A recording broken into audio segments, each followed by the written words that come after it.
Hey, how you going? My name is Lachlan Watt and music is my life. This week I'm down in Hobart, Tasmania for my favourite festival in the world, Dark Mofo.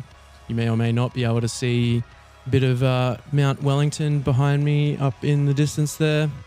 Currently stinking it up in a hotel room. First gig of Dark Mofo for me was Baroness just on Sunday night.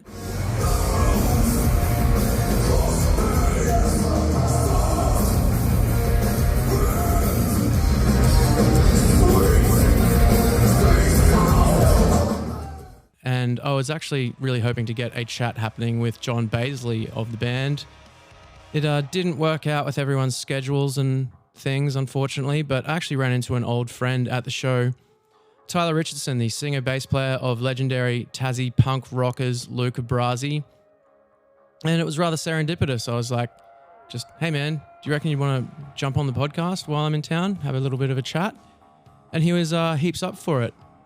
It's a bit of an unusual one for me in that I don't really know a great deal about Luca Brasi. It's not exactly my style of music. They are a great band, but Tyler and I have been friends for quite some time. We played a bunch of shows together back in the day. But what this conversation is really about, I guess, is our experience with cancer. Something I've found as a cancer patient is that it really creates a connection between people whose lives it has touched. I think it really kind of encapsulates the whole sort of idea with this podcast and the silly logo and stuff, and just, you know, the happiness and the sadness and the good and the bad of everything, of music and life, and just all the strangeness of it all. Tyler's son Harris was diagnosed with an aggressive form of childhood cancer when he was only 1 year of age, and what followed was a huge public campaign that actually ended up improving health outcomes for kids with cancer all around Australia. It's quite a remarkable story. I'd really like to thank Tyler for taking the time to share it with me, sit down, have this conversation, and I'll let that do the rest of the storytelling from here. My name is Lachlan Watt, music is my life, and now I give you Tyler Richardson. How's life, Tyler? Mate, weird, but kind of more steady than it has been for a long time. I was living in Melbourne for a couple of years. Before that, I'd been in Tassie my whole existence. But our little boy got really sick about 2 years ago, and he was diagnosed with cancer, like out of the blue, completely. So it was like, fuck, you got to go to Melbourne tomorrow. Like, go home, pack your bags before your kid dies. Like, stage 4 fucking cancer. So. Yeah, it's a big one. So it was really that sudden, like you got to go tomorrow. You got to go now before he dies, basically. Fuck. Literally that sudden, like you have to leave. Can I take that out? Yeah. I might just, I fucking feel weird not talking to you. I reckon this is just, handheld is probably the vibe with this fucking table. Let's do that. All right, you good? Good, thank you. All right. So it was like, you need to leave because we can't treat what he has in Tasmania. Yep. And before that, I'd been living in Tassie for I'm fucking 38. So, yeah, my whole life. And it was like, go now, leave. You know, I work full time if I'm not on tour as a teacher. My wife, Alex, runs a cafe up the road, Room for a Pony. I'm sure you've been there at some point in your Hobart trip. Yeah. So it was like, just pack your shit and go. But the lead up to that was I've been home for 6 months since Christmas Eve when he got the all clear. And we just like went straight back into like, you're home now, you must be normal again. And back into work and back into like, it's fucking weird to be displaced like that so quickly and then come like, you got to pretend that you, things are normal, but go back into a place that like, you know, there's quite a lot of baggage with people. I mean, you know what it's like. Everyone's like, fuck, how are you, man? Like, what's the go? And there's quite a lot of baggage with that. It can get a bit tiring, hey? Yeah.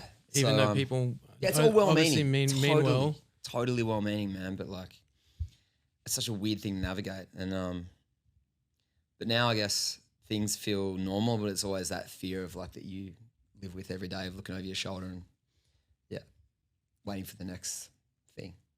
Yeah. So how's he doing with everything?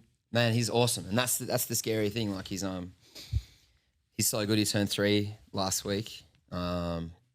He's on this maintenance drug that we got from the US. approved. Like, did all this lobbying work, and the lobbying work we thought would be for the next crew to come through, but it got approved for him. So he's on that, and he's just kicking ass. Like, you wouldn't even know. Yeah, it's just too weird. Like, it's so, when you start thinking about how life was, and then you go away and all this shit happens, and you come back and life, you try and pick it up where it was, but there's always this stuff going on in the back of your head. I feel like now, because everything's so normal now, it's sort of like kicking in all the PTSD shit. Yeah. It's very strange. But other than that, life's really good. Like, life feels, really good. Like, we're just so lucky that, he's fucking 3 years old. He made it to his third birthday. I mean, like, it's hard to say that you've had a win with it, but we've had a fucking win. You have had a win with it, for sure. Dude, totally. We're so grateful that everything that happened and the care that he had, because he's here. He doesn't care. He just like, what do you want to do today, man? He's like, let's go to the hospital. I'm like, fuck, bros. I would do anything today rather than go to the hospital. But the experience that he had. He likes it there? He loves it. Like, so the experience that he had with the nurses and the doctors was obviously so positive, apart from all the horror that he went through. He's just stoked, because it just says everything about, how kids are just geared towards thinking about the now, and they don't worry about tomorrow, and they don't worry about the future. And that's something that I want to take away. Nice. Somehow. Then you fall back into teaching kids full time and worrying about dumb shit that doesn't matter again. Yeah. Perspective. So a neuroblastoma. Yeah. Like, is that a nerve ending thing? I don't exactly understand it. I didn't either. It commonly occurs in the adrenal gland. So my bad knowledge of the human body, it sends all the signals to the brain and that stuff. So it obviously pops up there, and it's just like the most aggressive childhood cancer that you can imagine. Like, the relapse rate's 50% and the survival rate of relapse is 5%. So it's fucking bad news. Yeah, and the drug that you lobbied for, like, that doesn't actually treat the cancer, does it? It just prevents it from coming back somehow? Exactly. And that's exactly it. Everyone's like, man, how's he doing the drug? And it's like, good, I guess. Like, he hasn't fucking got it back. So like, he might have never got it back. It might have come back without this drug. You just don't know. But the survival rate with this drug, if he does relapse, is heaps better, and his chance of relapse is way lower. So it's all good shit. And he takes it every day like a fucking legend, like trying to get kids to take medicine. Just pills? Yeah, there's pills. You just put them in water. Yeah, it's funny. They're like, oh, could you teach you guys how to crush up pills? Do you need to do that for your kids? I was like, mate, I've got a government issued ID. We should be right. I thought that was fucking funny. But yeah, man, he's good. But like, I'm not doing like band stuff or anything. I'm just at home, like being a dad, just trying to do normal shit. So Luca Brasi has obviously had to be fairly sidelined throughout all of this. Is that kind of how it's looking indefinitely? Yeah. I mean, at this point, I just don't know how to like change that. Like, I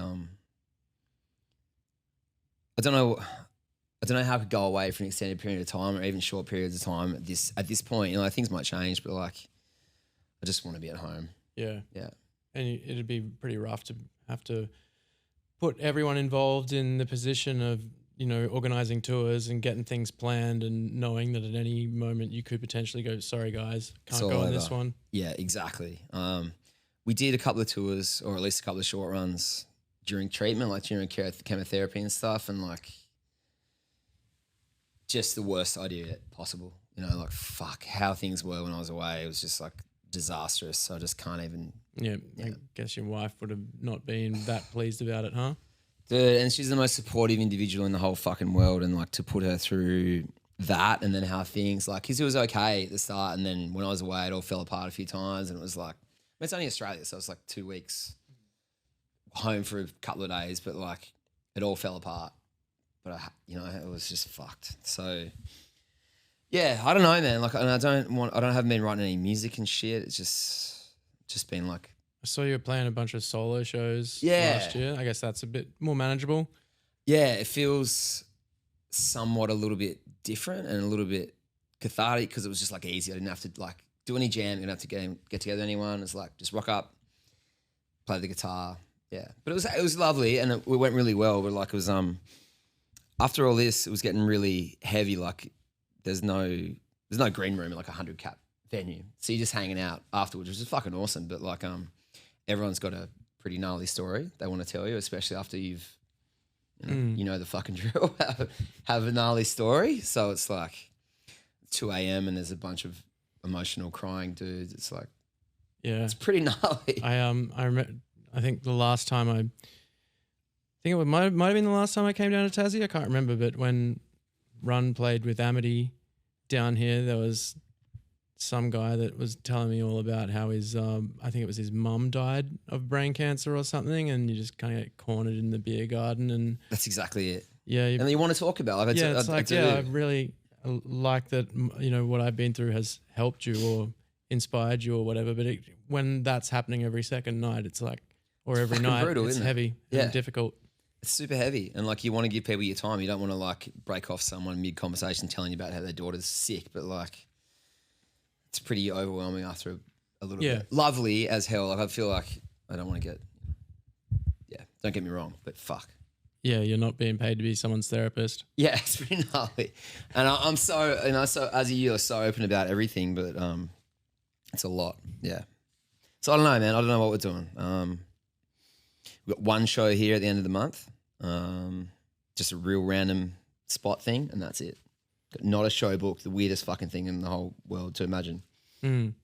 So take us back to the start as you growing up as a punk rock kid in Hobart, Tassie. What was it like for you? What was your gateway? Like, how did you get into this whole world in the first place? I'm pretty sure that it was through like surfing and skating where we were from, in a little town on the East Coast. Like all those videos had Pennywise and NoFX and all that sort of shit. That was the gateway. And then the older brother syndrome, where your older brother would bring home those bands on CD and the Punkaramas and the fat music for fat people. And that was it. I don't know what it was about those songs that I was attracted to more than other stuff, but that was it. That was the gateway. And from there, how did Luca Brasi come about? I started playing guitar, and we had bands in high school with some guys that are in the band in Luca Brasi right now when we were kids, like 14. And we just started playing those songs. Like we were just playing like Descendants covers and NoFX covers and fucking Pennywise covers.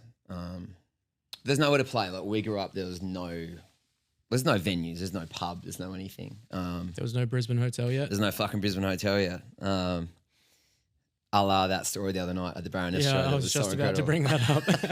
I talked to Gibbo today too. Yeah, there was nothing. So like we got the chance to go to Launceston a few times. You've been to Lonnie before, and play a few like random The Rock Challenge and shit like that. But when we left high school, two of the boys in that band came down here to go to college. But I was in Launceston and I stopped playing with those guys. And I stopped playing music. But then Busby, who you know was in the band, he's in the band, sorry, and he was always a fucking amazing guitar player. And he came back to Launceston where I was living. I've been working as a Boilermaker welder. And he's like, dude, we should start a band. We should do this. And I was like, I don't know how to play anything anymore. I don't do anything. He's like, you can be the singer and I can play guitar. And we got some acoustics and wrote those first couple of songs we ever put out. And then found some people who wanted to join the band. And that was it. Yeah, I had no fucking like aspirations to be a band or like do something. It's just something that kind of happened. We play guitar at parties and people were like, oh, I kind of like this. And then you play guitar at another party and then, yeah, and that was it.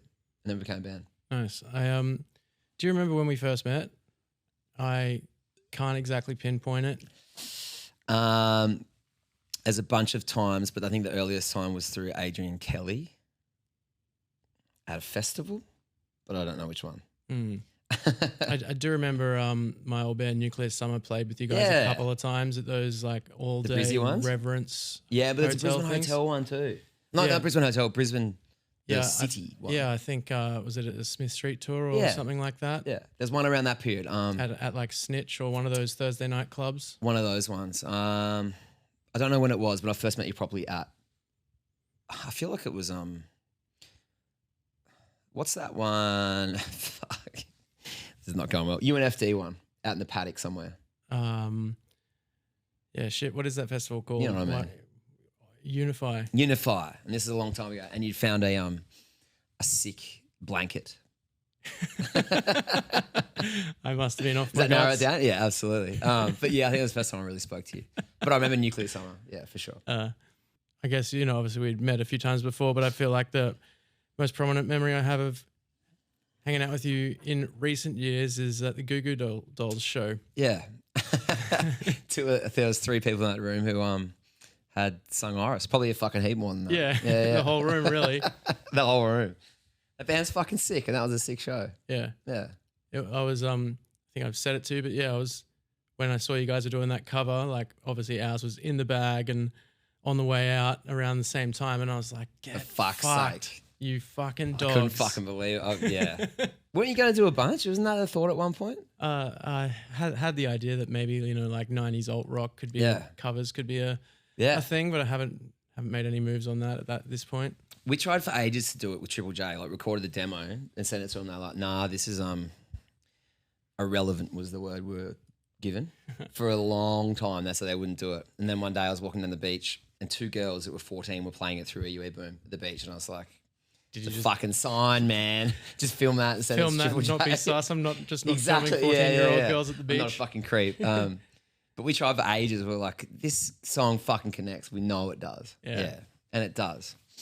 But yeah. It's a huge song, and there's quite a few metal covers of it out there. Is there? Actually, yeah. Right. Yeah, there's a bunch on YouTube that I ended up finding in that process. Yeah, right. I didn't know that. They reached out to us and said they loved the song. Yeah, and then I tried to hang out with them in Melbourne. They didn't write back to me. You got denied? Yeah, they didn't fucking even write back. Didn't even get left on scene. But yeah, I don't know, man. But that was the Brasi story, and then we just started touring. But at that point, like, there wasn't a lot going on in Tassie as well. We were trying to get bands to come over here and stuff, and just wanted to tour. Yeah. Mm. Yeah. But with no aspirations to do anything, I guess. But yeah, it always kind of happened after that. Has Brasi ever toured internationally much yet, or? Yeah.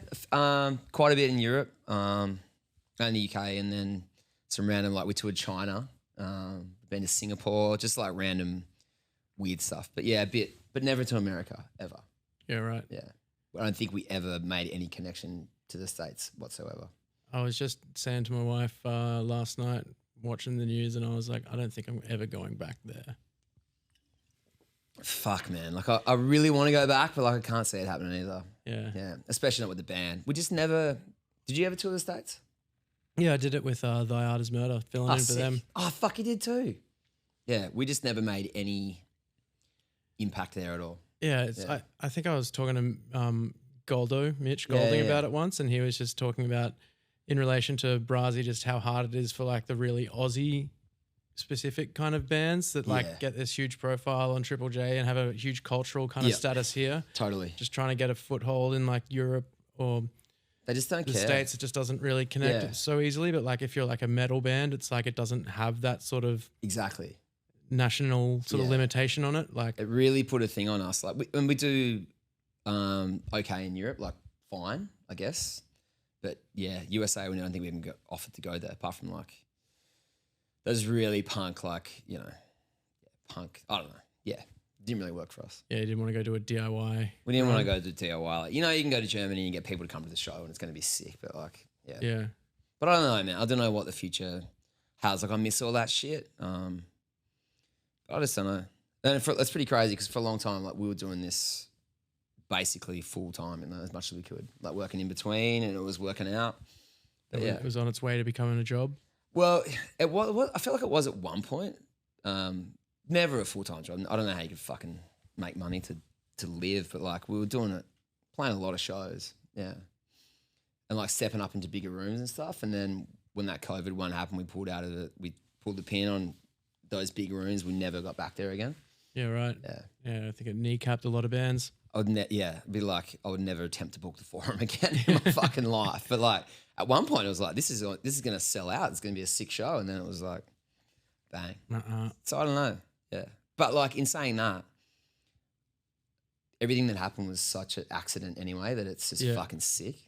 I got to meet people like you. You know, like, it's all a bonus. Like once you get everything's a fucking bonus. First show or whatever. Totally, man. Everything's a fucking bonus, and that's the best thing I'll take away from any of this shit. You know. Yeah, and So it has he's what 3 you were saying? Yeah, just turned 3 last week. So it would have been COVID, stopped the band, and it's like, okay, time to become a dad. Exactly. Yeah, exactly then, like perfect timing. And we put out a record, the last record we put out just as he got sick too. So we didn't get to tour that or anything either. And it kind of just like, yeah, that kind of put a stop to a lot of shit. Yeah. And the boys are amazing. Like they, you know, we work and shit and they got kids and stuff, so they get it. Everyone's had your back. Everyone's had the back. Yeah. I could never ask for any more support, but yeah, it's just fucking crazy, dude. Yeah. You know, like with you, I don't know how, with symptoms and stuff, what happened to you? So it turns out that I had actually been having mini seizures for years and I'd just kind of brush it to the side because it would always happen after a big night out or a big bender or whatever. And I just kind of I'd have these moments where it was like, whoa, whoa, whoa, whoa, whoa. And the world was sort of just getting smaller and everything would get loud and my vision would narrow and I'd get a bit confused. And all of a sudden I'm just like, snap back to reality. Is this like pressure on the brain from the tumor? Yeah, you know and it turns out it was because, you know, when you're dehydrated and hungover, like your brain shrinks, and it was just kind of like getting closer to that tripwire point. And so, like, because my cancer was a stage 3, but you know this was happening for a good year or two first before it got to the point of actually getting noticed, and I just brushed it off. I was like, yeah, it's not a thing. I'm just going to ignore that. I've obviously fucked myself up from partying too hard over the years and just tried to not think about it. And then one day after a really big night out on the piss, it just started sort of happening again. I was at home by myself and I was like, I remember thinking, oh shit, this is a big one. And then next thing I know, I was just like drooling and contorted on the floor in extreme pain and my back was all fucked up and I couldn't move. And my housemate's at the door just going, dude, what the fuck is going on? I'm like, I've got no idea. And then next minute, ambulance is there, taking me away, get a CAT scan or whatever, and they're like, you got a golf ball sized tumor in your frontal lobe. Fucking hell, and man. Like, cool. Like, and yeah. The fucking, the thing that, just like, you know, after everything I've been talking about and what you're talking about, like the suddenness where it all just goes away. It's just so insane how you think you're, you know, doing stuff or whatever you have, everything is just like over in a goddamn second. Yeah. Yeah. It's just fucked. How did it present itself with Hazzy? How'd you find out? He was just not right. Like inconsolable, just not right. We kept taking him to the GP for like literally a couple of months and they're like, oh, he's got a cold or a flu or like whatever. And he had all that stuff from daycare too. So you understand why they said it. I assume their first leap isn't into your kid has cancer. Yeah. But we're like, and Alex was like, something's fucking wrong with this kid. There is something really happening here and we don't know what it is. And eventually we took him to my GP, this old bloke. He's an absolute legend. He's like, go and get this kid to this pediatrician. And he got us in there and this bloke took one look at him, a little feel and was like, go to fucking ER. And I had a feel and it turns out he had a tumour like the size of a grapefruit. And he was in so much pain that all his organs were, that's what the pain was. Like he couldn't fit in his body anymore. His like kidneys were down near his leg and shit. This poor little fucker had been through all this shit and couldn't communicate. But on the flip side, like as hard as it was trying to have a kid with, you know, like a Hickman line hooked up to a pole and tell him not to run around when he's that little, hopefully he won't have those memories to worry about. And it won't be a case of pulling him out of school as a 10-year-old, you know, going through all that shit. And because he's so young, they can hammer you with these drugs, these chemo drugs. Like, they're like, we wouldn't give you this because this would kill you, but because he's so little and he's regenerating all the time, he can deal with it. So we can flatline him, do all these like stem cell transplants and all this crazy shit, and he can come back. Yeah. Yeah, it's it must be a completely different experience because I know when it was all happening to me, I just intentionally remained fairly ignorant. I didn't really want to look too much into all my shit because I think I saw something early on about how, you know, brain cancer has a 20% survival rate or something on average. And I'm like, that's enough knowledge for me. See? But obviously you, like if it's your child, it'd be a totally different situation. I'm sure you're like trying to devour as much knowledge as you can and get as worded up as possible. That's exactly it. And it's like this strange dichotomy between I don't want to fucking know, but God, I need to know. Like I otherwise, at the end of the day, it ends up being you still advocating for your kid. Mm. There's only so much. These poor doctors have so much on their goddamn plate that and they did an amazing job, but like you've still got to go out and do the research and look for drugs and like look for these things. Yeah. So how did you find out about the miracle drug, as it were? Well, like this, the Neuroblastoma Foundation said to us, there's this thing that people are flying over the States to get, and it's a case of literally flying a kid, immunocompromised as hell, to the States 6 times in 2 years just to pick up this drug and bring it home, because it's not in the PBS here. It's like some trial they're doing over there, and we're like, this can't be good enough. Like, surely that doesn't make sense. The trip could bloody kill him. And here we go. This is actually thinking back to what I said about the best thing that happened from this band was people I met. Because of Brasi, I could leverage some contacts through the government. The ex-Premier of Tasmania is a massive fan of the band because Tassie's so goddamn small that you can't escape a fucking Premier, who literally got me in touch with Mark Butler, like the health minister. I'm talking like direct line to the health minister who has a direct line to Albanese. So like, because of this band, or if we weren't from Tasmania, actually, I feel like if we were from Victoria, we're a drop in the ocean because you were Tasmanian, everyone. So I could literally say, hey, I need this help. And we somehow got it. Whereas and we had meetings with the oncologists afterwards, like we've been trying to make this happen for years. And because you got that public pressure, it somehow bloody worked. And was it the band that enabled all like the media exposure as well? It enabled the whole thing. It got us in with all those people, which they couldn't get without it. So like, it's just so fucking weird where music can somehow take you. Like if you just try and think about the things that you've done and the people you've met, it's just, and the shit you've had to deal with and put up with. I think about like normal people. I'm like, you had to do some of these experiences and you're just like I don't know what you do. You're an office worker and you're 50 years old and you've never done anything. Oh, you've done things, but like not this weird random shit that we've had to try and. Yeah, like for me, obviously nowhere near as extreme, but having to take most of 2019 off work and, needing to pay rent and all that sort of shit. We set up a GoFundMe and there's like people from all over the world. Exactly. Some people from like some of my favorite bands of all time and shit were like donating hundreds of dollars and stuff, and it's fucking humbling. Yeah, it's insane. Yeah, as you said, like if you're just some random bloke, like, and you're in that situation, like, good luck.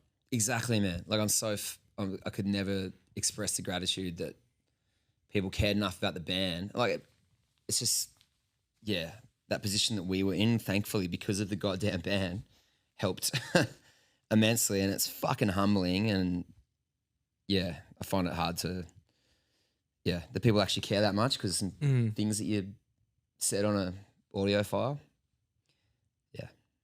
And I haven't really had a chance to talk about it. Like I kind of have put all that aside, so it's really lovely to actually, talk properly about what the hell music did for us, man. Like what it did for me. And for you, like it's just crazy. Essentially saved your son's life. Fucking potentially it actually did. Yeah. Which is a really mind-boggling thing to think about.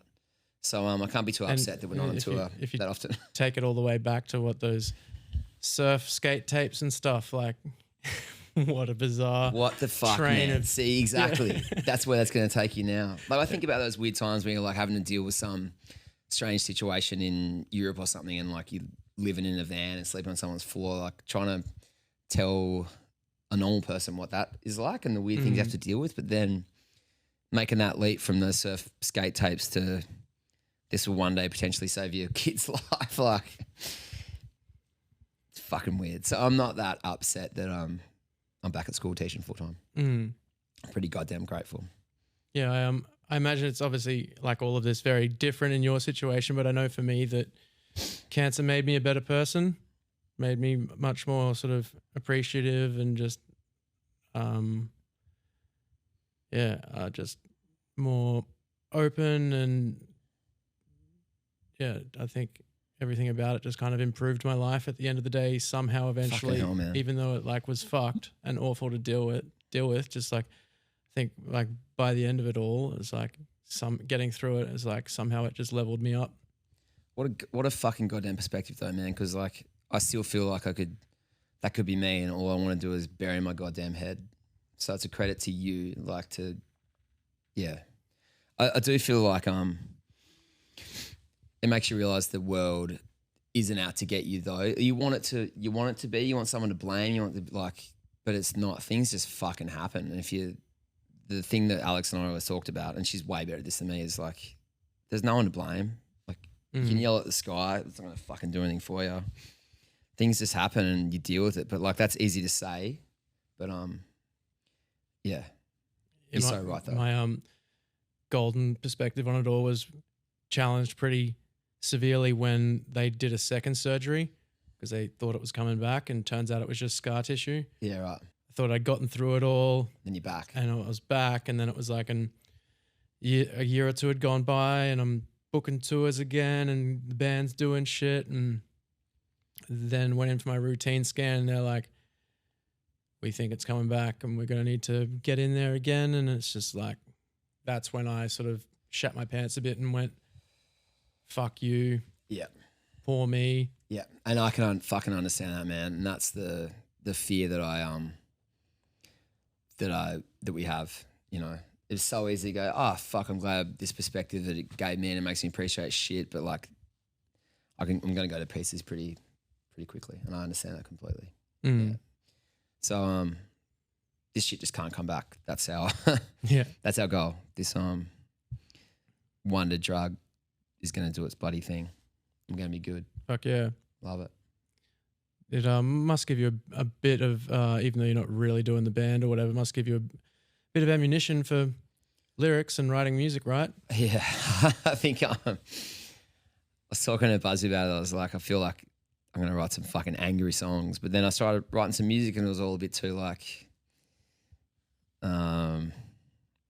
grateful and positive. So maybe that's a better note than all the fucking yell at the sky bullshit I was thinking about at the time. Yeah. Yeah.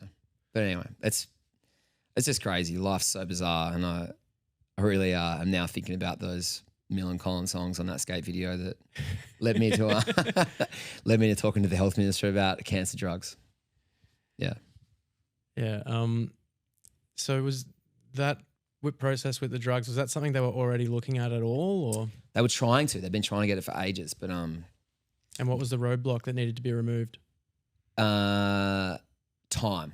They reckon they couldn't push it through. It's got to go through these things. I think it's a lot stricter here with the PBS in the like States. Clinical trials or something? That all been done. It was like getting it signed off in Australia, basically. Yeah. But then turns out that with the flick of a pen, they can just get rid of all the red tape. Get rid of the red tape. And they're like, so I was like, when can we access it? They're like, there's already some in the country. And I'm like, I don't fucking get it. So it's just crazy. You know, there's kids taking it. There's kids, the first kid started taking it like 2 weeks after we got it through, before Hazzy even got it. Yeah.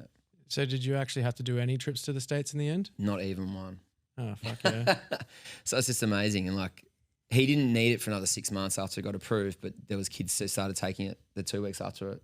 I got a phone call saying, watch the news in the morning. So it's just sick, like to think that it actually helped a bunch of other kids too. Yeah, you must have made some pretty surreal lifelong connections with other parents too, I imagine, throughout all this.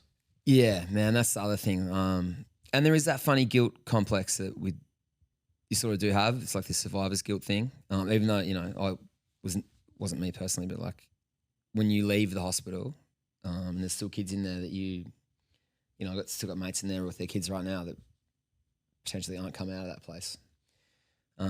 What, with the same cancer or? Yeah, same sort of shit, you know, different variants of the same thing. But like I've held some hands of some parents while their machines got switched off for the kids and shit, and like that fucking changes you, man. Jesus like, Christ, man. Yeah, that's some shit I don't want to do, but some shit that I'm glad that I got to be there for, I guess. Something I never thought I'd be doing.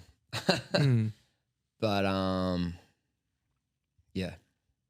Yeah, it all just adds to the layers of strength that I think come from all this shit, right? I fucking hope so, man. And if you can make anyone's life better for that little moment, then hopefully it fucking does. But yeah, there's some kids in there who just don't, they're the baddest motherfuckers on this planet. Yeah, just don't think that fighting, like don't think that giving up's even a thing, you know? Yeah, pretty amazing. Yeah, it's sounds very different to my hospital experience. Like I was surrounded by a lot of old, angry people. Yeah. I don't think I saw anyone even sort of close to my kind of age range. Yeah, right. In the hospital when I was there. But it was all relative though, man. The fact to think you're getting chemotherapy, yeah, pretty fucking crazy. What sort of chemo has he on? Like pills, intravenous? No, well, it's intravenous stuff. Like, fuck, yeah, that's brutal. Yeah, was that what you had to do? I was just on pills. Yeah, and I thought it was going to be like because it builds up over time. And the first day I took the pills because I just go and pick the pills up from the hospital, take them home. Yeah. And my first day on them, I'm like, I feel fine. Like I'm going to push through this. Like I'm going to go for a run. And so I went, I think the first 2 days, maybe I forced myself to just get up and go for a jog. Yeah. And then it all of a sudden hits you and you're just like, waking up, shitting yourself. Like fucking hell, man. Can't keep the bile down. Like, yeah. That shit is just so fucking brutal. Like watching people go through that fucking shit is just like hideous. I just had to smoke as many cones as I physically could and that stops the antiemetic shit. Eat as much like weed oil as I could get my hands on basically, and that enabled me to have some kind of steadiness. Like if I just stayed full, I wouldn't get the nausea. Yeah, right. And so if I just stayed really high, you could eat and just kept eating, I'd be okay. And that in itself was fucking gross. But fuck, man, like it's all these drugs that they have are like, this is outdated shit. I know that like it does the job it has to, but this is fucking old technology. Just like bombard the hell out of you. But those kids are like, Hazzy was on fentanyl basically the whole time when he's in there, like just from the pain of the chemotherapy, what it was doing to him. Yeah, fuck. They didn't give me anything for the chemo. They gave me like a couple of pills to try and help with the like nausea shit, like on dance. Yeah, that's So he's just so cooked, dude. Nah, he was just cooked. But watching him now, man, like you know, he doesn't got no nasogastric tube anymore. He's eating and stuff. He's like at playgroup. He's just like a fucking kid. Got hearing aids from the chemo. What, they damage his hearing? Yeah. Jesus. Lifelong, it like knocks out these frequencies. Like the frequencies that we would have lost from playing in bands, he's lost. So he hears things funny, but like other than that and some big scars, you wouldn't even know. Shit. Crazy. How has it changed your perspective with being a teacher and going back to teaching kids? I try and be a lot more patient for one thing, but also fuck, it's easy to say these things because I just get to school and fucking forget about it. But try to my whole goal is to be like not take as much home about what kids say to you and like things that happen, interactions like that. My idea is that hopefully it doesn't matter as much because. So what grade do you teach? High school, like grade 7 to grade 10, like woodwork and metalwork and design and stuff. But like my whole thing was like, whatever they do now, it's not going to bother me. I can deal with that shit. I've seen heaps worse than that. Water off a duck's back. That's exactly it. Hasn't worked as well as I'd hoped, but I'm just trying not to take as much home because I know that at home is what really matters. That's been my goal. I've just got to remind myself sometimes because like today I fucking wind up and end up yelling at kids for no reason. But and I'm not a yellow type of teacher, but sometimes. You lost it today? I lost it a bit today, yeah. But how did they get to you? Just fucking being annoying, man. Just being kids, and that's the bottom line. They're just being kids. But perspective is the one thing that you spoke about heaps about cancer, and that's what I want to try and keep out of this thing. But it's good. I'll play music again one day, and the world will be right. Sweet. But yeah, it's been lovely to get a chance to actually talk about this shit because kind of been putting it off for a while. Yeah. Just avoiding it because just I could talk about it to my mates and stuff, but I've kind of said no to a bunch of interviews and like the media's been a little bit keen on it. A little bit. But I kind of felt like when you asked me that night, I was like, actually said last week, I was like, I'm kind of ready to start talking about this to people and talk about what these kids go through and just get that story out there because I think it's an important one to tell. Mm. Yeah. So it's been really nice. It definitely makes you feel a lot better. I mean, I'm always an open book, but it's nice to actually have that conversation and feel ready to have the conversation. Yeah. So you're saying you get like a lot of people at gigs wanting to tell you about their horror stories and whatnot, but you must also just get a lot of feedback that's not related to people's own stories as well, right? Yeah. Yeah, absolutely, man. And that's the other thing about music, like those relationships and the conversations you have, the whole point of the whole thing as far as I'm concerned. Like, yeah, some beautiful moments and beautiful time listening to stories. Like I said, like you said, like it's not all negative stuff. It's like your story of you and your son and your families made me feel this way and it's done this for me and it's done this, and this, and that's all just, that's amazing stuff too. Mm. So some good will come of these things, man. Like you said, fuck, to hear you say it's made you a better person is a crazy comment to hear about cancer. Yeah, I think it just kind of, I don't know, like it made me sort of realize that I was just glad that I'd lived life the way I wanted to, because I just kind of thought, well, if this is going to kill me, then I think I'm happy with what I've achieved in life. And I'm glad I didn't listen to all the people that told me to go in a different direction. Yeah, absolutely. And that's why the second time around was so much more rough, because it was like, okay, now I've got this whole new base to build off again with like the bonus round of life. Yeah. And it was like, oh. Yeah, it's a fucking kick in the guts. Totally. Yeah. But I've met some beautiful people through this process and So do you keep in touch regularly with these other families and stuff? Yeah, a lot. And with the foundations and stuff too, I still do a lot of charity work. But yeah. What charity work are you doing? I do work for Neuroblastoma in Australia, but I do work for Red Kite too. That's a big one that, like you said, when cancer takes everything away. It takes your work away. It takes your ability to exist away. Red Kite donate money to families directly. Like they'll pay your hospital bills. I mean, they'll pay your power bill. They'll pay your phone bill. They pay your rent. They'll do that sort of shit for you. Nice. So they're two ones that I've been championing as much as possible. So that's for the people that don't have musical relations to go, hey, here's my GoFundMe. Totally. And the GoFundMe saved us. Yeah. So I was so lucky to have that. But then you see other people's GoFundMes when they're just fucking Joe Blow at the supermarket and it's like, you raised $2,000. It's just crazy to think that, like, again, that the band did those things. I saw I think it was one of the current affair things you did. It was the neuroblastoma like CEO or head or whoever she was, and she was talking about how her daughter had died from it a long time ago. Yeah. And I guess the line you draw from that is that she's dedicated her life to. That's what she's done, man. She's incredible. Lucy Jones for neuroblastoma. Like that's what happened with her kid before this technology existed. Her daughter passed away, and her whole existence is, this. We've got so much to thank for her. She's the one who talked to me about the drug. She's the one that got me in contact. She did all this stuff, and these people are just so selfless. So how did you get in touch with her in the first place?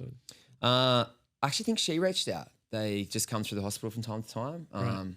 But she had read the news somewhere and knew about the band and just sort of said, how can we link up to talk awareness and what can I do for you? And it just became a relationship like that. They just do heaps of fundraising and they're just incredible. Yeah.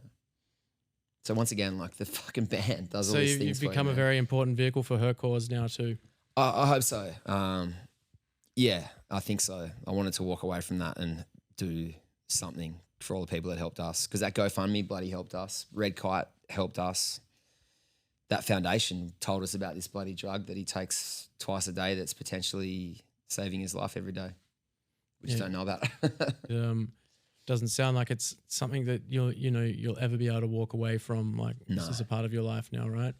I think so, man. And it's like you do, try and put a positive spin on those things that aren't necessarily positive, But yeah, it's been a time. Been a weird fucking time. But I'm starting to process it and deal with it, and And you said you got one show booked? One show, end of the month in Hobart. I haven't seen my bass for about a year.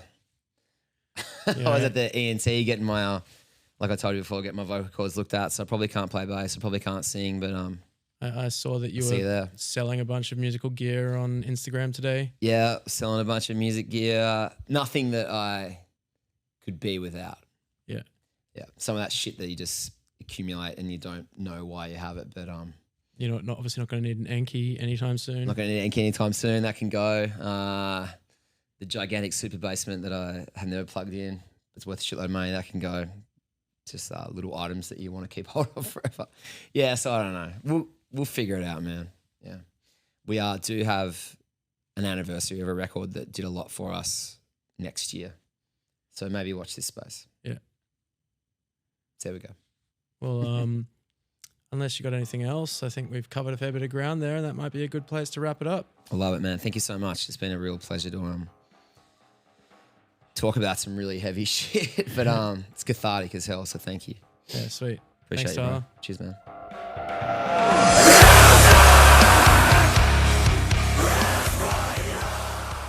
Thanks for listening to Music Is My Life. This podcast is self-produced by me, Lachlan Watt.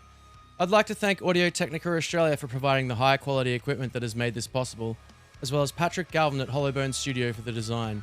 The killer theme music that you are currently hearing was written by the legends TJ Cowgill and Sam Saljuki. Catch you in the next episode.